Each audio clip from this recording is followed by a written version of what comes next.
In today's Leeds news, Kristensen to Frankfurt permanently, weekend results, Israel call-up error, leadership shown by Struijk, Elland Road development financial gain, and Kramer unlikely.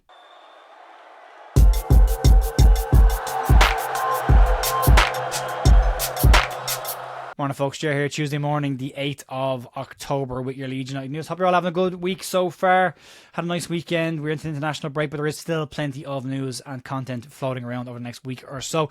There will be a review of the transfer window now that it's closed. The players have had a month of football pretty much under their belt. We'll have a look back with a couple of the panellists to see how these players have settled in, and we can rejudge the transfer window now that we've seen these players play some football. And we will look back at some other content this week as well. So more to come, plenty of lives in the evening this week, as well as the news in the morning. We'll start off with the news. There's plenty going around. And one that came out of nowhere relates to Rasmus Kristensen. And this one is a surprise, I think, to a lot of people. In some wild news late last night, news broke that Leeds United's loanee, Rasmus Kristensen, could be about to make his loan move at Eintracht Frankfurt, a permanent one, very, very soon. Sky Sports Germany reporter Florian Plettenberg broke the news last night, and in his tweet it read as follows. Exclusive, Eintracht Frankfurt want to sign Rasmus Kristensen on a permanent deal. It's already decided as SGE bosses are totally satisfied with the 27-year-old right-back who is under contract at Leeds until 2027. Eintracht want to trigger the option to buy for €10 million to €12 million zone. 12 months ago, if someone told you that you could potentially be getting a return or even a profit on Jorginho Ruter and Rasmus Kristensen, you would have been forgiven for laughing in their face. But here we are 12 months later and Georgie's gone for a profit, and it looks like Rasmus Kristensen will go for a minimum breaking even for Leeds, but potentially even a bit of a profit on a player who's been troublesome for Leeds, to say the least. Now Leeds may, as I said, be on the verge of additional funds in January with this as well, and this might add to the kitty that Leeds may need to use should they decide to bring in reinforcements in January. We know the 49ers aren't big fans of the January transfer window, but this year they may need to do what they didn't do last year to give Leeds that big push to get over the finishing line. Leeds' injury list right now is pretty extensive. Now, an assessment closer to the January window will likely be needed before Farke decides to see what reinforcements he needs. Loan signings probably over permanent ones. But either way, it seems that Leeds and Rasmus Kristensen's time together is coming to an end. And the move won't happen immediately. They can negotiate the move. They can agree the deal now. It won't go through until the window opens in January. But they can still negotiate and agree the deal before an active transfer window takes place. Player becomes a permanent player then once the window is active. This is exactly what Eintracht Frankfurt did last year with Robin Koch. So hopefully Rasmus has a couple of good games between now and that all being agreed and rubber stamped, and then it will finally go through in January. We'll have a quick wrap up of the weekend Leeds United results, starting with the Leeds United under 21s. Leeds 2, West Brom 1. Goals from Luca Thomas and Reece Chadwick add to another impressive Premier League 2 fixture for the under-21s. Luca Thomas scoring his 9th goal in 7 games to add to his continuing his impressive start this season. Leeds under-18s a 4-1 win against Leicester in the under-18 Premier League Cup. Goals from Leighton Brown, Josh McDonald, Joe Billett and Louis Dudley. Louis Dudley also made his debut for the under-21s last week.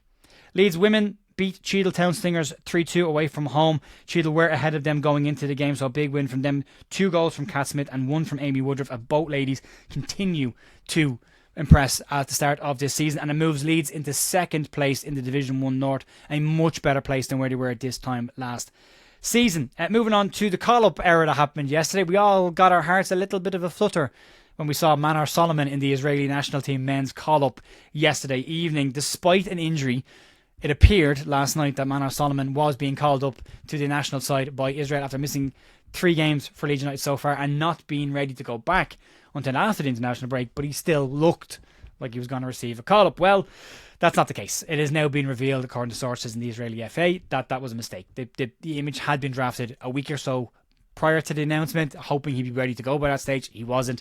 So Manos Solomon will not be heading out on international duty this week, and he stays back with the likes of Isaac Schmidt, Largi Ramazani for Leeds to work on them, which is much needed for the newer players. Moving into the leadership by Pascal Struijk, there's a really good piece in Leeds Live today by Baron Cross, which looks at Pascal Struijk and his reaction to Friday night's mistakes and the loss of 3 points down to 1 point for Leeds in a game that was huge and hugely disappointing come the end of the game. Junior Firpo was seen storming off the pitch after an Elland Meslier mistake led to a draw in a game that Leeds had very much in control at that point. In the heat of the moment, I think that can be excused. I've been in dressing rooms, I've seen that, and I know a lot of players will be the same. I've thrown things across dressing rooms in moments like that when you walk in and you've tried so hard and worked so hard to get to that level, and then all of a sudden one mistake and it's all undone.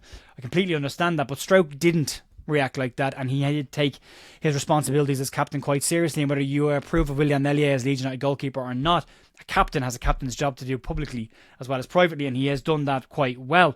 He didn't shy away from the media at all. He spoke to the press after the game, and he's also taken to social media to support his goalkeeper. The local in-house goalkeepers union were the first to head over to Elland Meslier to console him, knowing full well what a mistake from a goalkeeper likely leads to in most games. He was also pictured laughing briefly with former Lorient head coach Régis Lebris, the Sunderland manager. They have a history together. Régis Lebris was his underage manager at Lorient before he got his move to Leeds United. And in that moment, he's seen laughing at a response to Régis Lebris, essentially saying to him, "Thanks for the assist." They go back a long way, and he kind of, an embarrassment laugh is how it's been explained before it got really serious really quickly. It's a shame that that image is being focused on without the context around that image as well. Other images that have appeared now appear to back up Meslier's claim. There what appears to be either a piece of a GPS vest or GPS boot, or a top of a sprinkler head that it seems to be sitting on the ground that the ball hits before moving slightly. It doesn't excuse it. He still needs to be ready for mistakes.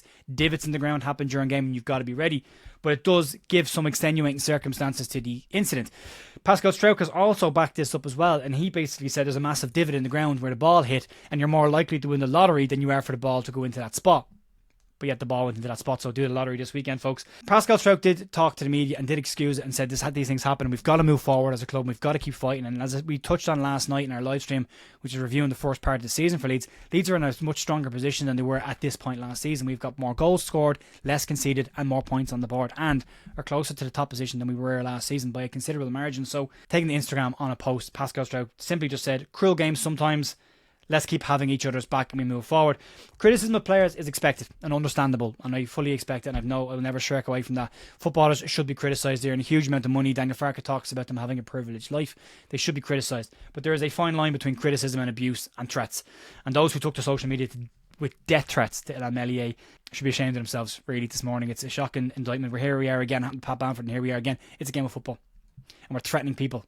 It's crazy. So, as a man once said to me, criticise the performance and not the person. By all means, criticise players. They should be criticised. They should be held to a higher standard, especially the levels Leeds are looking at getting to, but stop short of insulting and making it personal. There's really no need for it. And as a man once said to me, the second you include insults in a post, you've lost the argument. So that's where the land lies there, but we'll move forward from it and we'll move on to the Elland Road development work and a possible financial gain that Leeds could get from this. And Leeds are well down the path in the redevelopment work for Elland Road. We don't know a huge amount yet of the finer detail, which is what we really want to see, but we do know that Premier League football will likely be needed before a spade ever goes in the ground at Elland Road.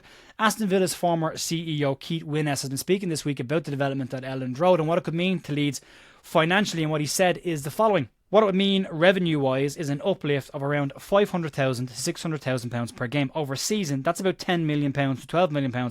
That makes a lot of difference.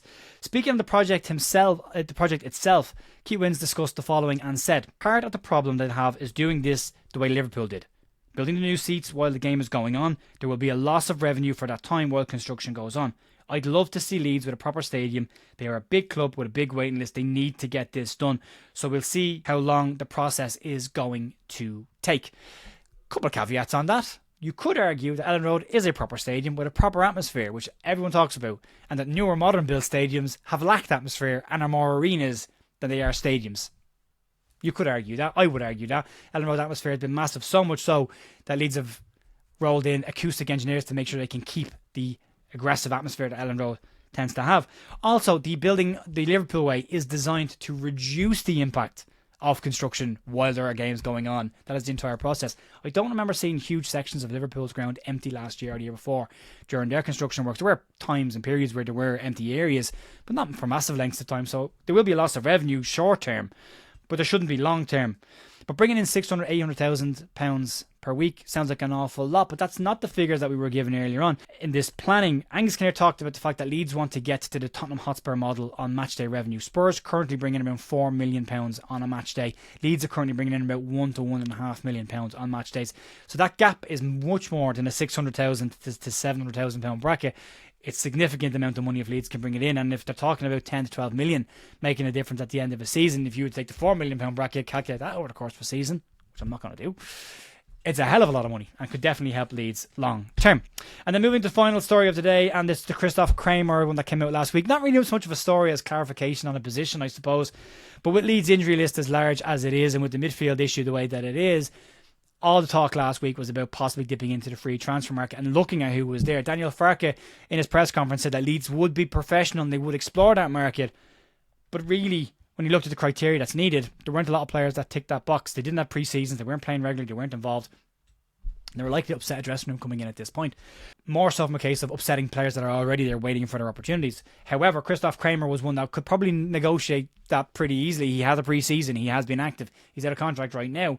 He's a World Cup winner. He's an older player who might be happier with cameos off the bench, and a senior player with experience that could add an awful lot to a dressing room who are trying to go for promotion. Well, I would throw some water on that now. Farke doesn't want to use the free system if he can at all, and they will assess players over the course of the next month or two before heading into January, maybe looking at a player at that point. But according to Leeds Live, Leeds don't expect Farke to dip into the free transfer market at all. It'll only happen in extreme circumstances. Should Gruev's surgery be okay and the time frame be online with what they thought it was, in the same way than Ampadu, then Leeds may be able to last up until January transfer window with the squad, but any more injuries may leave Leeds in a difficult position and have to act quickly. Charlie Crew is in reserve. Brendan Aronson complained there. We've talked before about them. Not ideal, but Leeds could still be okay. But it is a worry, and we will be playing with this in our heads for the next couple of months of any more major injuries, centre back or centre mid. We could be in trouble. So we'll keep an eye on that. But folks, as I said, you can check out down below the review of the first 9 games and versus where we were at this time last year and versus our competitors so far. Paul from Leeds Therapy, Jerry McNamee and Lockie Leeds are also on that stream. You can check that out if you want to. That's going to be it for me today, folks. I'll be back tomorrow morning for more Leeds news. More content also coming live from over the course of the week as well. Keep an eye out for that, and I'll talk to you soon. Have a great day. Bye.